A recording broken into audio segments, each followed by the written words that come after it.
Renovasi rel kereta api di Cina saat ini diawasi ketat oleh mandor anti korupsi yang bertugas memastikan proyek berjalan sesuai aturan tanpa penyelewengan dana. Dalam upaya mempercepat modernisasi transportasi, pemerintah mengandalkan sistem pengawasan ketat ini untuk mencegah korupsi, menjamin kualitas pekerjaan, serta menjaga integritas anggaran, guys. Peralatan Cina yang baik dan mesin yang baik, para pejabat dan pemerintah di Cina yang baik, juga Presiden Xi Jinping yang baik, membuat semua pembangunan dan pekerjaan menjadi semakin baik. Hasilnya pula menjadi yang terbaik. Berbeda dengan di Indonesia, guys. Pekerjaan semakin sulit, para pemerintah banyak yang korupsi, pejabat tinggi banyak yang korupsi, dari RT dan lurah sampai tertinggi sukanya korupsi, pembangunan semakin banyak yang buruk, kemiskinan rakyat di mana-mana. Semua disebabkan karena para pemimpin yang busuk, guys. Inilah proses pengecoran jalan desa di Cina. Dan mereka memasangkan besi di lantai jalan itu. Ya guys, sangat berbeda dengan di kampung. Saya pengecoran jalan paling bertahan beberapa bulan sudah hancur lagi. Karena kualitas buruk dan tidak memakai besi peralatan dan mesin yang baik, di Cina membuat hasil pekerjaannya juga menjadi yang terbaik. Tidak seperti di Indonesia, pembangunan banyak yang buruk, kualitas banyak yang buruk. Semua disebabkan karena kelakuan pejabat yang busuk, guys. Inilah jembatan kereta api Qinglong berkecepatan tinggi di Guizhou, Tiongkok, melintasi sungai Beipanjiang dengan ketinggian sekitar 295 meter di atas tanah. Jembatan ini merupakan salah satu jembatan tertinggi di dunia, dirancang untuk mendukung kereta api berkecepatan tinggi, guys.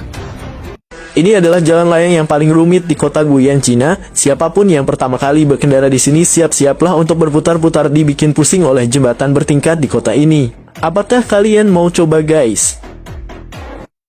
Di Cina sedang dibangun jembatan yang menakjubkan dengan ketinggian mencapai 625 meter. Jembatan ini akan menjadi salah satu yang tertinggi di dunia, menunjukkan kemajuan teknologi dan infrastruktur Cina. Proyek ini bertujuan untuk meningkatkan konektivitas dan mendukung pertumbuhan ekonomi di wilayah tersebut. Kelemahan Indonesia adalah dalam memberantas korupsi yang tak kunjung berakhir. Korupsi merajalela menghambat pembangunan dan memperluas kemiskinan. Korupsi di Indonesia harus dimusnahkan, berikut pelakunya harus dibunuh ya guys. Jembatan di Chongqing, Tiongkok terkenal dengan keunikan dan kepadatan lalu lintasnya. Chongqing adalah salah satu kota terbesar di dunia dengan populasi yang padat, yang menyebabkan jembatan-jembatannya sering dipenuhi kendaraan. Jembatan-jembatan ini menghubungkan berbagai bagian kota yang terpisah oleh sungai-sungai besar, sehingga menjadi titik krusial dalam sistem transportasi.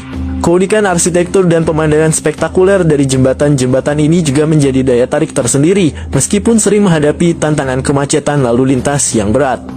Pembangunan awal jembatan gantung di Cina melibatkan pemasangan tiang pancan yang kokoh sebagai fondasi. Kabel baja yang kuat kemudian dipasang untuk menopang struktur jembatan.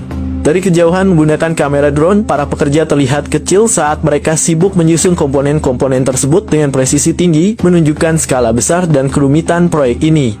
Dan di Indonesia, keroposnya bangunan jembatan dan jalan tol seringkali disebabkan oleh korupsi dalam proses konstruksi. Material yang digunakan berkualitas rendah dan spesifikasi teknis tidak dipenuhi. Akibatnya, infrastruktur ini tidak bertahan lama dan menjadi rawan kecelakaan, mengancam keselamatan para pengguna jalan. Di Cina, koruptor yang terbukti bersalah seringkali dijatuhi hukuman mati. Proses ini melibatkan pengadilan cepat dan eksekusi, seringkali dengan metode tembak atau suntik mati, sebagai upaya pemerintah untuk menegakkan hukum dan memberantas korupsi. Dan inilah prosesi pembangunan pondasi jembatan gantung raksasa di Cina melibatkan penggunaan penyangga besi besar berwarna merah.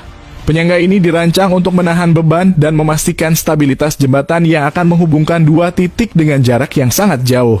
Struktur besi merah ini menjadi elemen kunci dalam mendukung kekuatan dan ketahanan jembatan terhadap berbagai kondisi cuaca dan penggunaan intensif. Kalau di Indonesia proyek besar kayak gini wah sudah bangkrut nih dimaling koruptor uangnya guys. Proyek pembangunan jembatan layang bertingkat di atas laut di Cina telah mencapai 50% dari penyelesaiannya. Proses ini melibatkan penggunaan teknologi canggih dan material berkualitas tinggi untuk menjamin kekuatan dan kestabilan struktur. Dengan tim yang terdiri dari insinyur dan pekerja berpengalaman, mereka terus mengerjakan fondasi dan bagian-bagian penting lainnya, memastikan setiap tahap pembangunan memenuhi standar keselamatan yang ketat. Proyek ini diharapkan akan meningkatkan konektivitas dan mempercepat perjalanan antar wilayah di sekitarnya. Kalau di negara kita proyek sebesar ini bisa terancam bangkrut dan mangkrak seperti IKN ya guys. Jembatan ini mengingatkan saya ketika menyeberang bersama kapal feri dari Merak ke Bakauheni menuju Kalianda, Lampung Selatan. Seandainya Selat Sunda bisa bikin jembatan seperti ini, wah keren banget. Tapi sayang koruptor selalu menghambat negeri ini ya guys.